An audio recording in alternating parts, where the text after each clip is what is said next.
Bonjour à tous. Moi, c'est Laetitia Vasseur, en effet, de l'association HOP, Halte à l'obsolescence programmée.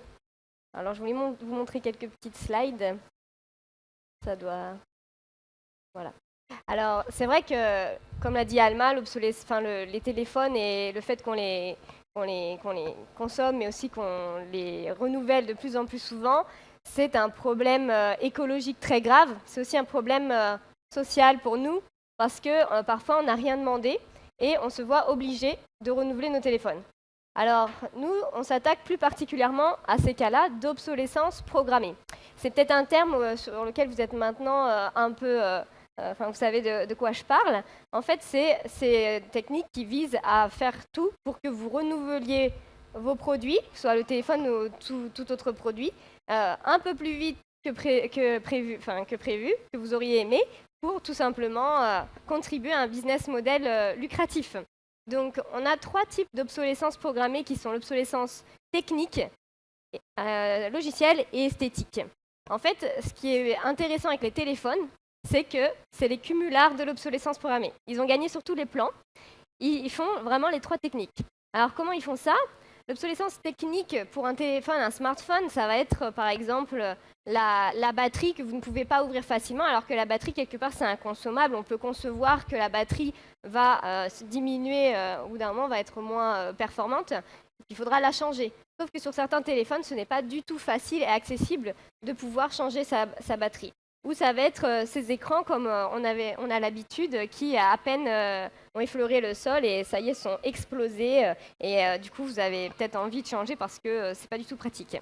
Ou au moins de changer la vitre, ce qui parfois est très difficile, même de changer la vitre. Ça, c'est l'obsolescence technique. Mais après, on a aussi l'obsolescence logicielle.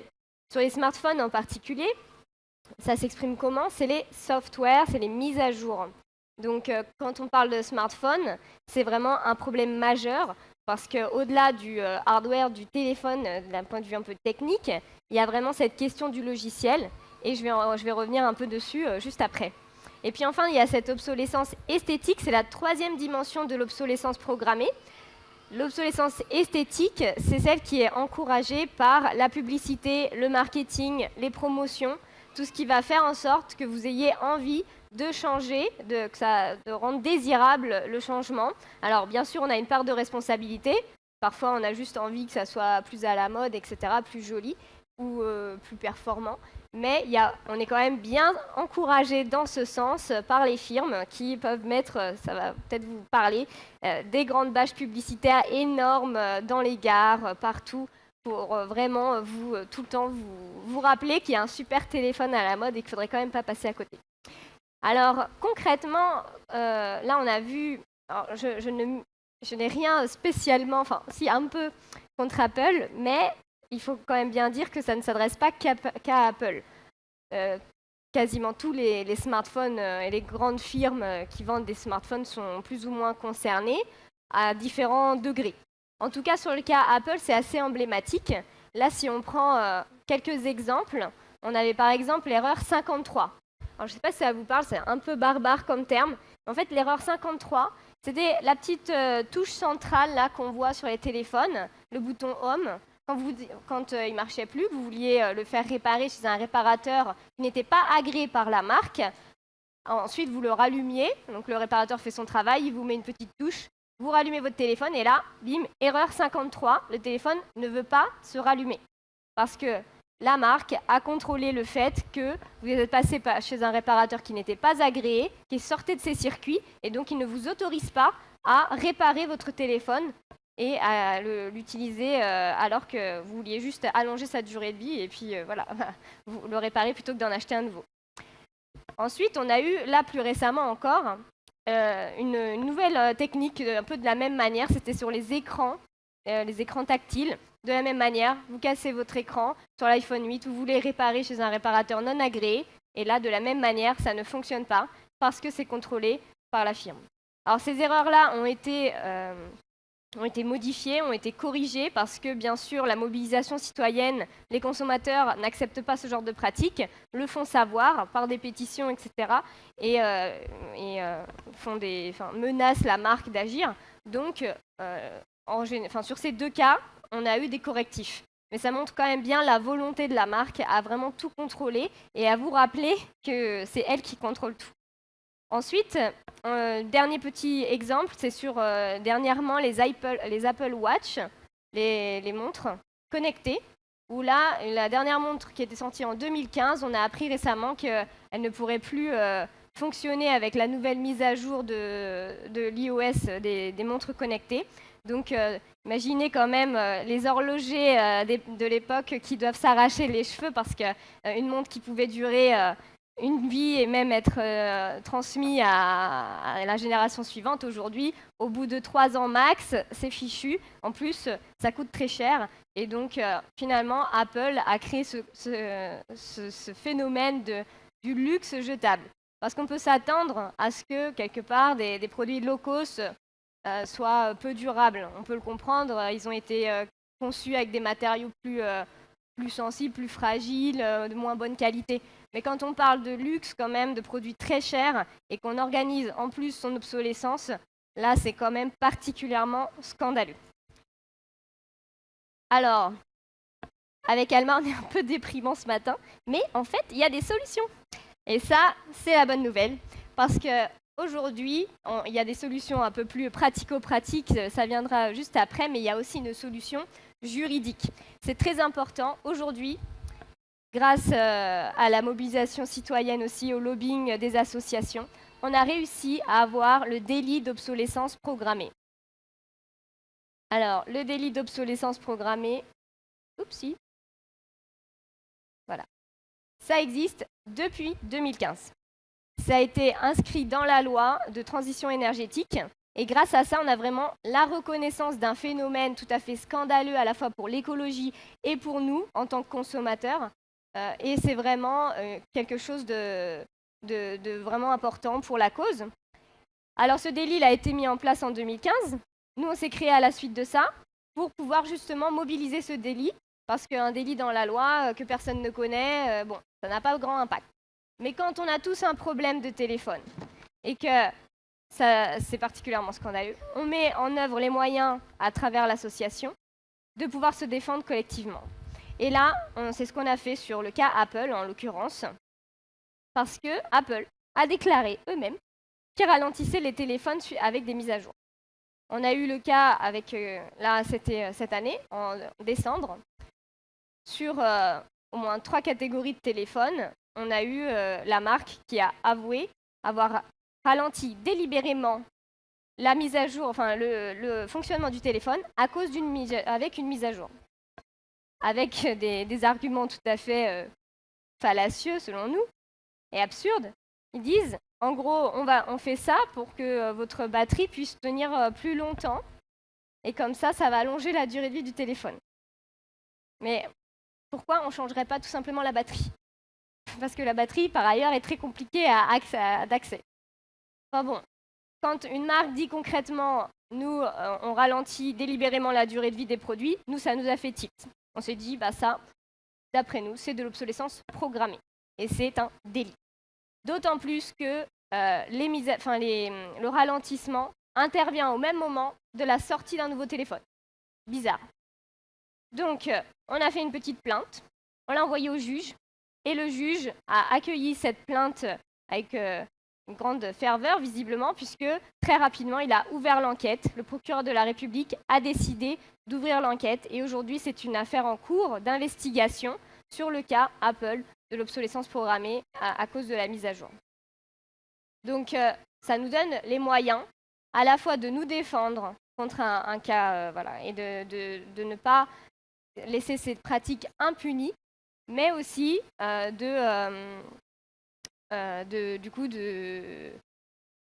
dénoncer ces pratiques et d'interpeller la marque au niveau médiatique. Parce que cette plainte, elle a été relayée partout dans le monde, pas forcément sur l'obsolescence programmée, parce que c'est un délit français inédit en France seulement, mais ça a été vraiment porté aux États-Unis, en Corée, en Italie, un peu partout dans le monde, et ce qui interpelle la marque pour quand même changer ses pratiques.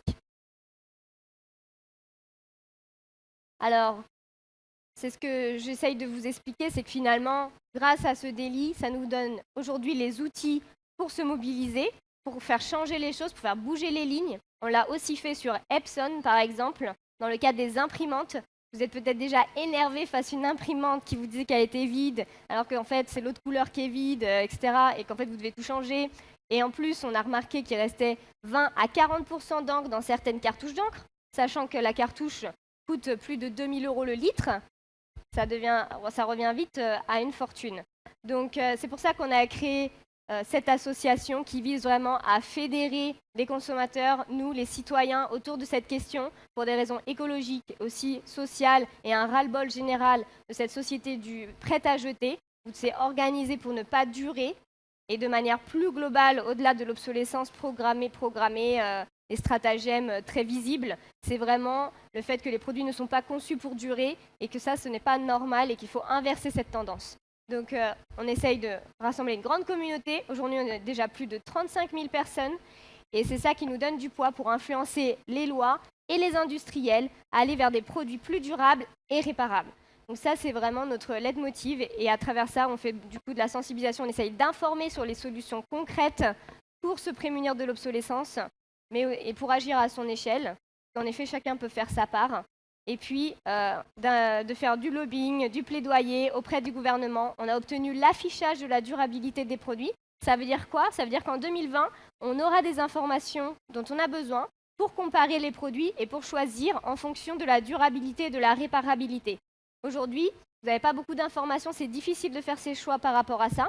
Bientôt, on espère, normalement c'est dans la loi, que ça sera possible et on y travaille d'ores et déjà. Et puis les entreprises, on peut essayer de les motiver à changer parce qu'il y a beaucoup de perspectives aussi positives pour elles.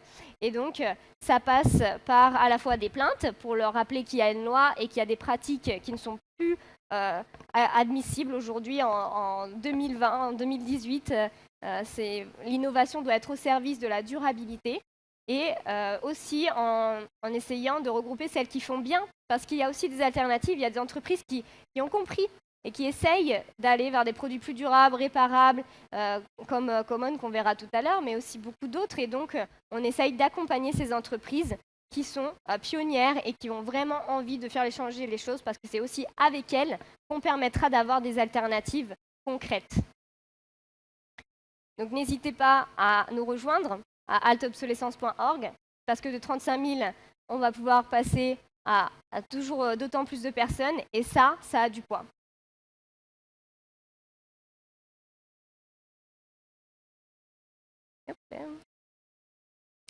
Alors simplement, je vous donne mon adresse si vous avez des questions, n'hésitez pas.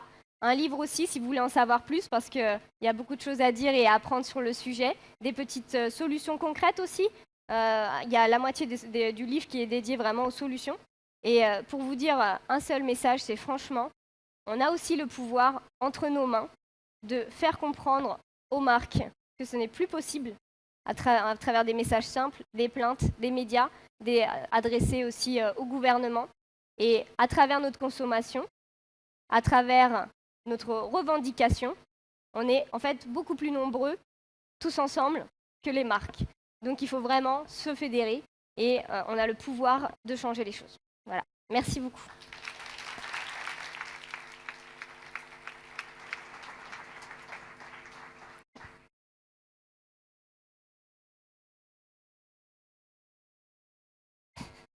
Bonjour.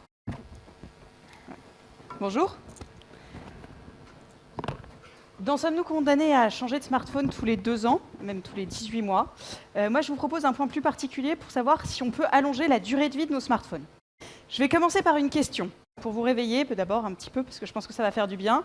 Et du coup, pour vous réveiller, vous n'allez pas lever la main, et vous allez vous lever quand vous pensez que la réponse est bonne. En plus, pour moi, c'est plus simple à compter.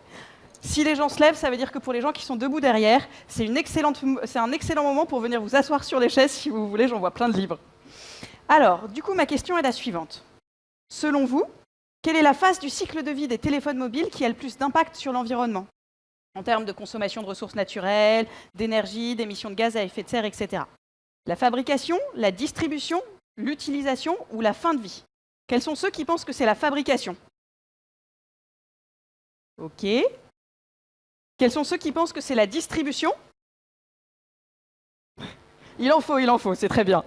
Quels sont ceux qui pensent que c'est l'utilisation? Et la fin de vie? Quand même.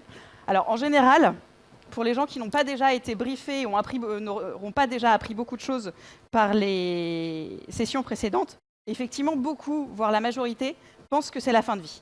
En réalité, c'est la fabrication. En fait, plus de 80%, la fabrication, représente à elle seule plus de 80% de l'entièreté de l'empreinte environnementale d'un smartphone, de sa fabrication à sa fin de vie. Principalement pour les activités d'extraction des minerais qui nous ont été présentées du coup par les Amis de la Terre, ou bien pour leur transformation en composants électroniques. Du coup, il y a une solution clé pour éviter ces 80% d'empreinte environnementale, c'est le réemploi. Du coup, oui, je viens de casser la question. Est-ce qu'on peut allonger la durée de vie des téléphones portables? Oui, grâce au réemploi. Donc je casse un petit peu le suspense. Mais ça fait aussi partie de nos valeurs, parce que je vais me présenter juste après, je fais partie du mouvement Emmaüs, et donner une deuxième vie à des objets, c'est essentiel. Donc, je vous propose d'avancer un petit peu plus loin pour savoir plus exactement comment lever les freins au réemploi des téléphones, ce qui nous permet derrière d'allonger leur durée de vie. Alors du coup, je vous disais, on est membre du mouvement Emmaüs, nous sommes les Ateliers du Bocage, qui est une entreprise de 164 salariés. Nous sommes créés depuis 25 ans dans les Deux-Sèvres, donc vraiment local en France. On a des agréments entreprises d'insertion et entreprises adaptées. Et nous sommes une SIC, donc une coopérative. Nous avons 3 pôles d'activité. Alors, ces pôles d'activité nous permettent finalement de répondre à une seule vocation qui est employer et réemployer. C'est-à-dire créer des emplois, donc 164 salariés, grâce au réemploi. Nos activités, elles sont locales, elles sont environnementales, puisqu'on réemploie des téléphones, des ordinateurs et du matériel informatique, ainsi que des cartouches d'encre. Et elles sont aussi numériques solidaires, c'est-à-dire que c'est de la redistribution de ce matériel réemployé à tarif solidaire. Alors, qu'est-ce qu'un téléphone? Un téléphone, c'est un déchet qui est toxique, qui est revalorisable et qui est vicieux. Pourquoi vicieux? Parce que déjà, pendant sa durée de vie, il a tendance à se cacher partout. Enfin, vous, je ne sais pas pourquoi, mais quand il sonne, je ne le trouve jamais, et quand je pars, c'est pareil. Et surtout, il est vicieux parce qu'il continue à se cacher même après sa durée d'utilisation. C'est-à-dire qu'il est souvent au fond d'un tiroir. Honnêtement, qui d'entre vous a un téléphone dans un tiroir au fond de chez soi? Voilà. Je vous demanderai de vous lever, ça serait encore plus impressionnant. Alors, il faut savoir qu'il y a 15% des téléphones seulement, des smartphones, qui sont collectés en fin d'usage. Alors, lors de la feuille de route sur l'économie circulaire en avril, qui a été faite par le gouvernement, il y a une mesure, une seule, sur le téléphone portable, qui est la mesure 31, favoriser le recyclage et le réemploi des téléphones portables. Comment est-ce qu'on peut agir dans le sens de cette mesure qui est très large? En sachant qu'aujourd'hui, seuls 14% des Français tentent de réparer leur téléphone portable.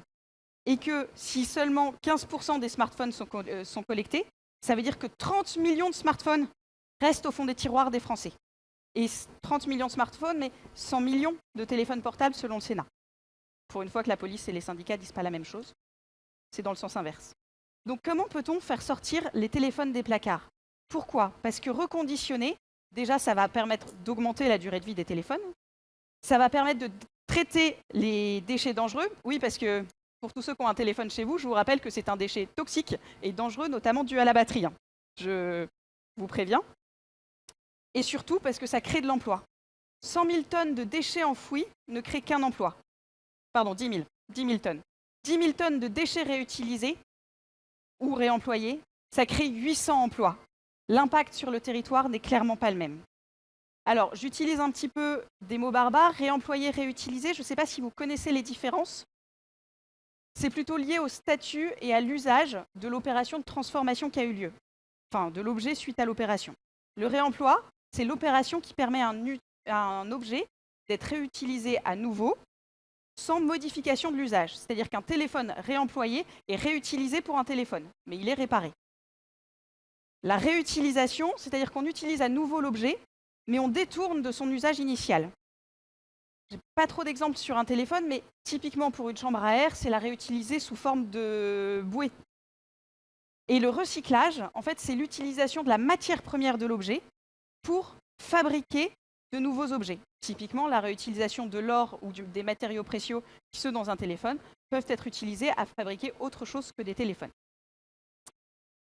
Alors, quels sont les freins? Je vous demandais tout à l'heure. Le premier frein, c'est un manque d'information. Où est-ce que je peux déposer mon téléphone pour qu'il soit réemployé? Comment ça marche? Et à quoi ça sert? En fait, la collecte des téléphones, c'est une démarche qui va être individuelle, donc la vôtre, mais qui peut aussi être collective, voire professionnelle. Vous pouvez vous-même organiser une collecte. Alors la jolie petite boîte que vous voyez, nous, on la prépare, on vous l'envoie si vous souhaitez faire une collecte, et ensuite on vient la récupérer quand elle est pleine. Donc ça peut vous aider à faire des collectes auprès de chez vous. Les collectes, les origines des téléphones que nous collectons aux ateliers du bocage, donc c'est en partie par les collectes, très rarement chez des particuliers, mais ça arrive. C'est aussi chez des opérateurs. Il faut savoir que tous les metteurs sur le marché d'équipements mobiles ont l'obligation de les récupérer si vous venez déposer vos anciens équipements. Après, c'est à vous de vous renseigner pour savoir chez les opérateurs ce que deviennent les téléphones que vous avez donnés, comment et où est-ce qu'ils sont réutilisés. Pour ne pas les citer, nous, on travaille par exemple avec Orange et toutes les collectes que vous allez déposer dans les boutiques Orange reviennent chez nous. Il y a aussi les collectes des éco-organismes. Alors, les éco-organismes, typiquement les collectes écosystèmes, qui va collecter pendant une semaine à un endroit plusieurs types de déchets. Tous les téléphones portables reviennent chez nous, mais aussi des collectes dans des entreprises, dans des structures, dans des collèges et des lycées qui arrivent derrière chez nous. On a aussi d'autres origines de récupération de téléphones pour pouvoir les revendre derrière, qui ne sont pas que des collectes. Ça peut être des rachats de flottes d'entreprises qui souhaitent en changer. Ça peut être aussi par le biais de la réparation des entreprises qui souhaitent réparer leurs téléphones, ou bien des partenaires dont l'objectif est de réparer les téléphones des particuliers qui nous les envoient, ou bien dans notre propre boutique, vous pouvez les déposer. Et puis des partenaires privilégiés. Je vous citais tout à l'heure l'exemple d'Orange. En fait, si Orange nous renvoie les téléphones derrière, c'est parce que ce partenariat-là nous permet, avec Orange, de faire fonctionner un programme Clic Vert qui nous permet de récupérer les déchets des téléphones mobiles et des réparations de téléphonie dans 5 pays d'Afrique. Donc l'objectif étant évidemment d'ouvrir sur d'autres pays, parce qu'aujourd'hui, ces pays-là n'ont pas les moyens de récupérer ces déchets. Et aussi, dernière source de collecte pour nous, de nos filières propres, donc dans nos boutiques, et puis dans les collectes que nous organisons éventuellement. Deuxième frein au réemploi, ça va être les fausses idées. Bah ouais, ça me fait un téléphone de secours. Ou bien, un jour, je vais le réparer. Si, je te jure, je vais le réparer. Bon, il faut que je bloque une journée parce que ça prend du temps, mais un jour, je le réparerai. Je ne sais pas quand encore. Ça correspond chez nous à la période de tri et de test qui est fait par des salariés qui travaillent depuis plus de 12 ans chez nous. Donc, c'est aussi un savoir-faire de savoir ce que va devenir le téléphone. Donc, d'envisager ce qui peut devenir plus tard, peut-être s'il reste dans mon tiroir. Tout simplement en scannant le code email du téléphone. La base de données nous donne aussi une info, est-ce qu'il est réemployable ou non réemployable. C'est aussi un tri visuel du coup de nos opérateurs qui sont habitués à ça. Et en fonction, il continue sa poursuite vers les tests des fonctions du téléphone, savoir ce qui fonctionne, ce qui ne fonctionne pas, et aussi un décimlocage. À chacun de ces moments d'avancée, on va savoir si le téléphone continue sur la chaîne du réemploi ou s'il doit partir en recyclage. Le troisième frein, et en fait c'est le frein le plus important, c'est la confidentialité des données. L'effacement des données. Bah oui, il y a plein de choses dans votre téléphone. Il y a des mots d'amour, des petits mots doux, il y a les photos de vos dernières vacances à Ibiza. On a la crainte de perdre ces données personnelles ou de les partager avec des inconnus. C'est une étape très importante dans le réemploi qui est celle de l'effacement des données. On travaille, nous, avec un logiciel qui s'appelle Blanco, qui est le seul logiciel agréé par l'Agence nationale des systèmes de sécurité d'information, l'Agence de sécurité des systèmes d'information, pardon, et qui nous permet de garantir cette étape-là. Ce frein-là, c'est le plus important, et il est important pour nous de vous dire combien il est levé facilement. Le quatrième frein, c'est le respect technologique. On a tendance à ne pas vouloir jeter de la technologie. Pour nous, c'est la période de réparation. Le diagnostic, la réparation. Quelles sont les pièces réemployables? 70 à 80% des pannes proviennent d'un écran cassé. L'écran cassé, il faut savoir que c'est 5 couches d'écran et en dessous un LCD. Avec les machines adéquates, en le congelant au contraire avec plus de chaleur, on peut décoller les couches de ces écrans, enlever celle qui est cachée, pardon, et ensuite le réutiliser en mettant éventuellement une couche d'un autre écran qu'on aura déjà démantelé, le recoller dans une zone propre, une salle propre à l'environnement dont on sait que ça vous fera un travail correct. 5e frein, une valeur mal estimée. Bah ouais, je pourrais le revendre mon téléphone dans mon tiroir et il vaut de l'argent. L'évaluation de la valeur du téléphone, la rencontre de la demande, quel aspect de sa technique, tout ça c'est un métier, c'est le métier de l'e-commerce. Donc nous on le revend dans nos boutiques qui sont soit en ligne, soit principalement en Nouvelle-Aquitaine. On le revend aussi à travers Solidatech, qui est un programme pour les associations où elles peuvent trouver à tarif solidaire des matériaux du coup informatiques et téléphoniques, des logiciels et également des formations. 6e et dernier frein, c'est la valeur sentimentale. Mon téléphone, c'est toute ma vie. C'est un petit peu l'objet qui vous a accompagné le plus, et même plus que n'importe quelle personne, tout au long de ces dernières années. Vous avez pris des photos, enfin bref, c'est sentimental. Et du coup, on oublie que ce n'est qu'une machine, que comme toutes les machines, ça se démantèle. Et que si ça se démantèle, on peut réutiliser chacun des composants, enfin la plupart des composants. Il faut savoir que nous, on les fait partir, en démantelant le téléphone, on le fait partir ensuite dans des filières françaises par matériaux qui respectent la réglementation européenne. Il faut savoir que 78% des composants d'un téléphone portable sont recyclables. Donc, il est important de collecter. Alors, je vous ai remis à la suite des freins l'étape à laquelle correspondait chacun des freins. La collecte, les tris des tests, l'effacement des données, la réparation, la redistribution, et si jamais il n'est pas réemployable, le recyclage. C'est l'étape chez nous de processus de réemploi d'un téléphone. Au passage, on peut faire visiter nos ateliers. Si jamais vous partez en vacances dans les Deux-Sèvres, n'hésitez pas à nous appeler, on a un parcours super sympa, ludique en plus. Donc ce processus de réemploi, il permet chez nous 24 emplois en France, et en plus de 10 ans de travail, on a réemployé ou traité plus de 3 millions de téléphones. Ce qui nous a permis du coup d'économiser 24 000 tonnes de CO2, 53 tonnes de cuivre, 80 kg d'or. C'est tellement énorme que je n'ai même pas les équivalences en ce à quoi ça peut correspondre. Alors, pour terminer, quelques petits conseils pour allonger la durée de vie de vos téléphones. Des conseils de maman, si je peux dire. D'abord, protégez vos téléphones. Utilisez une coque, protégez vos écrans. Ça fait 70 à 80% des pannes. Ce serait dommage qu'ils soient cassés par là. Le deuxième, c'est économiser la batterie. Il faut toujours qu'elle soit chargée entre 80 à 20%. Et du coup, télécharger peu d'appli. Le troisième, utilisez-le plus de 18 mois. Ne faites pas la course à la nouvelle technologie. Jusqu'où est-ce qu'on peut avoir un téléphone qui fonctionne encore? La durée de vie, elle est beaucoup plus longue que les 18 mois qui sont la durée moyenne d'utilisation. 5e point, renvoyez votre téléphone en collecte, parce que c'est ce qui permet effectivement de pouvoir le réutiliser ou lui donner une deuxième vie. Et enfin, achetez reconditionné, social et solidaire, pour ne pas puiser dans les matières premières et surtout pour créer des emplois. Achetez-le du coup, je vous propose soit notre site, c'est celui des ateliers du bocage, soit le site de Label Emmaüs, qui revend aussi les téléphones des communautés ou des entreprises membres d'Emmaüs qui font ce même travail. Du coup, après ce petit point, qui est prêt à aller chercher le téléphone dans son placard et se renseigner sur la prochaine collecte? J'ai vu une main au moins. Ça va, j'aurais pas été inutile. Merci beaucoup.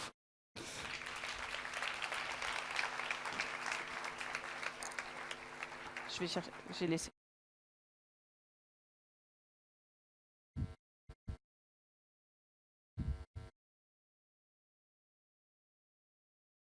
Bonjour à toutes et tous, je m'appelle Adrien Montagu, je suis l'un des cofondateurs de la coopérative Comown et j'ai le plaisir d'essayer de répondre à cette question: peut-on changer radicalement de modèle en matière de smartphone? Alors avant d'essayer de changer de modèle, on va essayer de faire un rapide bilan et un état des lieux. Ça, c'est un peu enfoncer une porte ouverte ici, mais comme vous le savez, tous nos secteurs industriels sont basés sur un modèle extractiviste linéaire. on extrait, on produit, on jette. C'est basique. L'électronique ne déroge pas à la règle. Donc on vient de vous le montrer, on commence par surexploiter des ressources minérales sans aucune considération humaine ou environnementale. On fabrique ensuite des smartphones avec très peu de notions d'éco-conception. On les vend aux consommateurs avec des stratégies marketing pour le moins agressives. Et les smartphones auront la chance d'avoir environ un seul propriétaire, puisque dans la majorité des cas, au mieux, ils finiront dans votre placard, comme Tiffaine vient de vous l'expliquer, ou au pire, dans des décharges à ciel ouvert, puisque un des gros problèmes, c'est la traçabilité des 3 œufs. Aujourd'hui, en France, 57% des déchets électroniques et électriques sortent des filières agréées pour finir dans des décharges à ciel ouvert en Asie ou en Afrique. Au-delà de ça, les acteurs de la réparation sont contraints dans leur capacité de réparation par les producteurs qui dictent un peu le marché et par la non-disponibilité des pièces détachées. Oula, on est passé directement au biodégradable. C'est fabuleux. Bon, on va y revenir. Mais donc, si on additionne à tout ça, on peut clairement dire que le bilan est catastrophique. Donc, si on voulait imaginer un autre modèle, on pourrait imaginer un smartphone biodégradable. Alors là, ça serait par exemple un smartphone à partir de déchets de l'agroforesterie. Il pourrait avoir une coque en cuir de kombucha, un écran liquide en plancton électroluminescent. Enfin vraiment, on pourrait faire un petit peu fantasmagorer autour de ce smartphone biodégradable, puisqu'une fois qu'on n'en aurait plus besoin, il suffirait de le jeter au compost, ça serait parfait. Et bien entendu, dans ce schéma-là, vous voyez l'absence de marketing, puisque le marketing tel qu'il est construit aujourd'hui n'a que peu d'utilité. Et donc, en tant que chimiste organicien, je pourrais vous dire, ne vous inquiétez pas, donc c'est pas le bon slide, fabuleux. Mais alors, donc là, je voulais faire un petit lien avec Isabelle Delannoy, qui propose dans son livre un lien avec la forêt, puisqu'en fait, au vu du constat dramatique de l'électronique, on pourrait se dire, ok, on va tout jeter, ça sert à rien, on arrête tout. Sauf que l'électronique, ça a quand même tendance à améliorer la résilience de la société, puisque ça horizontalise les moyens de communication. Aujourd'hui, sans la digitalisation, peut-être qu'on n'aurait pas un festival Zero Waste, on n'aurait pas une transmission de toutes ces connaissances. Et donc c'est assez intéressant le parallèle que fait Isabelle avec la forêt, puisque la forêt commence par extraire des ressources dans son environnement pour ensuite s'en servir pour faire des outils d'horizontalisation de communication au travers de leurs racines, puisqu'elles communiquent avec son entourage par des champignons. Et nous, notre moyen de communication, c'est absolument pas biodégradable, puisqu'on va avoir des moyens de communication qui sont en fait basés sur une bulle spéculative de ressources, vu qu'on emploie des matières premières, des terres rares. Donc en tant qu'ancien chimiste, effectivement, je pourrais vous dire, la science va nous sauver. Regardez, en 2017, des Américains ont réussi à produire un polymère biosourcé, biodégradable. Ça leur a permis d'avoir cette magnifique gélatine, le circuit imprimé gélatineux sur la droite. Et là, clairement, on peut se demander la durée de vie de ce produit-là. Et c'est pas demain la veille que vous êtes capable de vous prendre en selfie avec une gélatine pareille. Donc, en attendant le smartphone parfait, on est contraint... Il y a le micro encore là ? Parfait. Donc, en attendant le smartphone parfait, on est contraint d'optimiser notre modèle extractiviste. Donc, il faut limiter l'exploitation des ressources.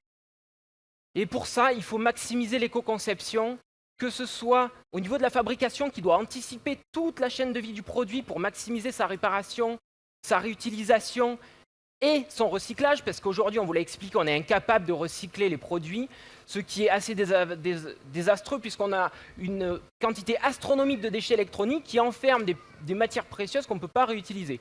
Donc en parallèle, il faut aussi continuer à faire de la R&D pour optimiser le recyclage. Donc en attendant le smartphone parfait, il y a le Fairphone. Donc qui dans la salle a un Fairphone? Donc il y en a quelques-uns, c'est cool. Qui dans la salle n'a pas de smartphone? Bien joué. Oh là, encore autant.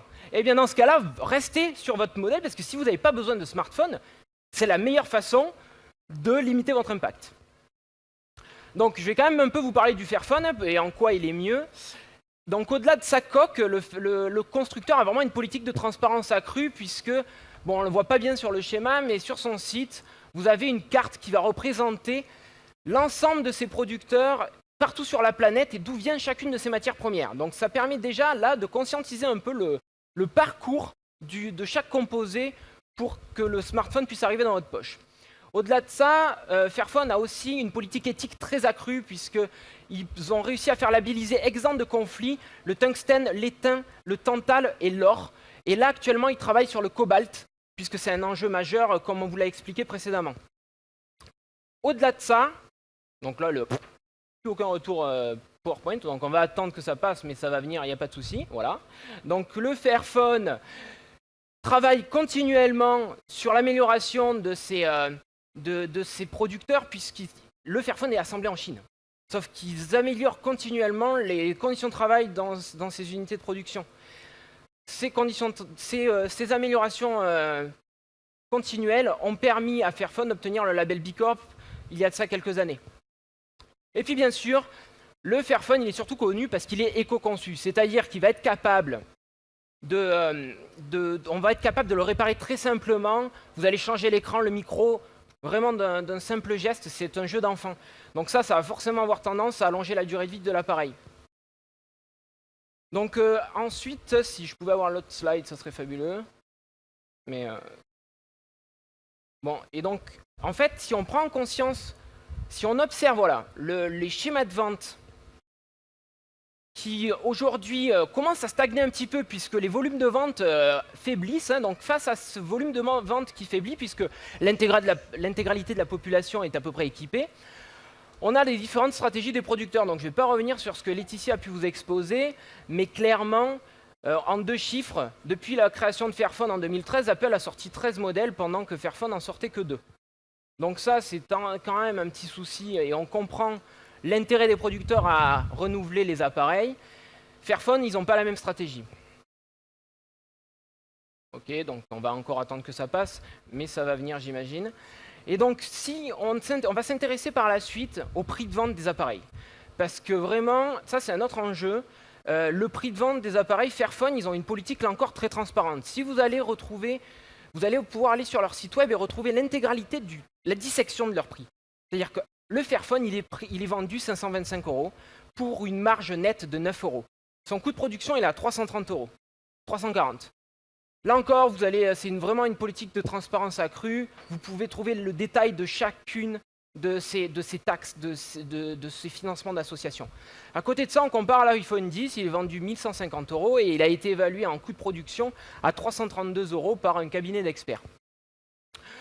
Donc on peut présumer que l'iPhone fait un poil plus de marge, hein, c'est hypothétique, mais bon voilà. Donc si on conscientise que Fairphone produit un téléphone durable sur un marché qui est basé sur le renouvellement et qu'en plus de ça, ils font uniquement 9 € de marge sur leur téléphone, une fois qu'ils auront comblé leur niche économique de personnes convaincues, ils risquent d'avoir un petit trou d'air économique.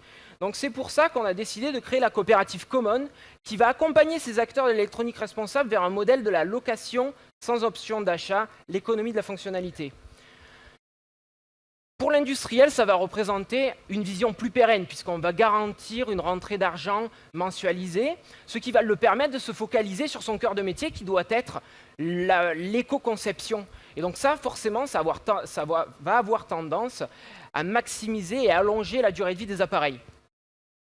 En tant que gestionnaire de flotte, là, on va parler...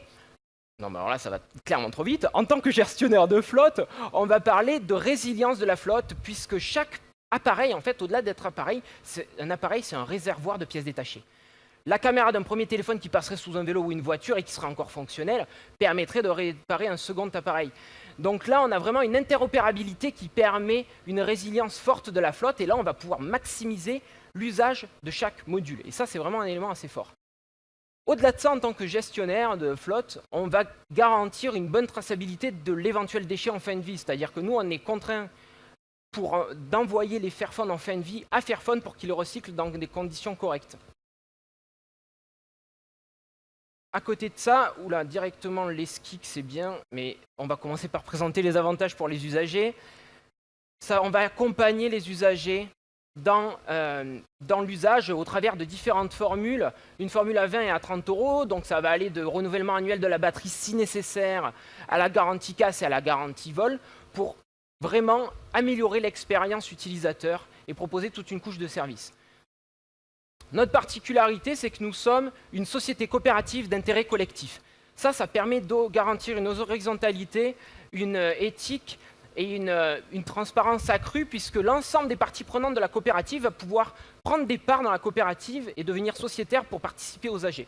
Donc par exemple, en tant que bénéficiaire, client, vous pouvez participer à nos AG. Donc en conclusion, mais d'abord on va présenter la vision commune. La vision commune, c'est la création et la préservation des communs.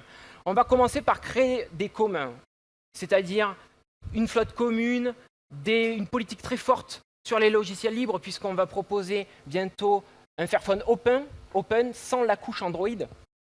Et puis un récit commun, puisque nos commoners sont des ambassadeurs de l'électronique responsable et de l'économie de la fonctionnalité. Et au-delà de ça, on va avoir la volonté forte de préserver indirectement tous les communs qui sont essentiels à l'humanité, que ce soit la biodiversité, les droits humains, la forêt ou la qualité de l'air. Donc en conclusion, si tant est que je puisse passer à la slide suivante, voilà, je pourrais dire que tout est une question de récit. En tant que bon commercial, je pourrais vous dire, ruez-vous sur notre site web, souscrivez des abonnements, sauf que par rapport à tout ce que je viens de vous dire, ça serait complètement incohérent. Si vous avez un smartphone qui fonctionne, conservez-le. Et si vous n'avez pas de smartphone, restez dans cette voie-là. Donc ce qui est important, c'est déjà de commencer par soutenir les acteurs de l'électronique responsable qui, d'un côté, pointent du doigt les externalités négatives et d'un autre, proposent des solutions. Car, pour reprendre la rhétorique de Cyril Dion autour du récit, si on arrive ensemble à diffuser et à créer ce récit, on va pouvoir peut-être enfin réduire et voire même limiter complètement cette croyance collective qui dit qu'on est obligé de changer de smartphone tous les 2 ans. Et peut-être que ceci va entraîner, pourquoi pas, une modification drastique des producteurs et ils changeront à leur tour radicalement de modèle en matière de smartphone. Merci bien pour votre attention.